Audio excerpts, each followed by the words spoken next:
Здравейте, казвам се Лина Вълчева и с огромно удоволствие ви представям нашият ресторант Мома, който създадахме с много любов и много вдъхновение.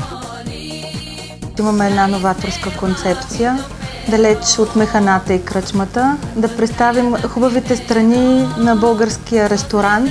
В менюто също търсиме идеята да представим типичните български храни и ястия по нов модерен начин.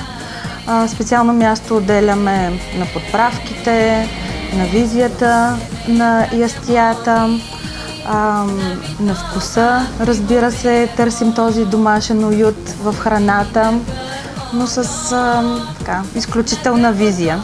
Стараем се много, така че да се харесаме както на българите, така и на чужденците, които са една голяма част от нашите клиенти. Аз лично много обичам, когато в ресторанта Пляза да мирише на роза.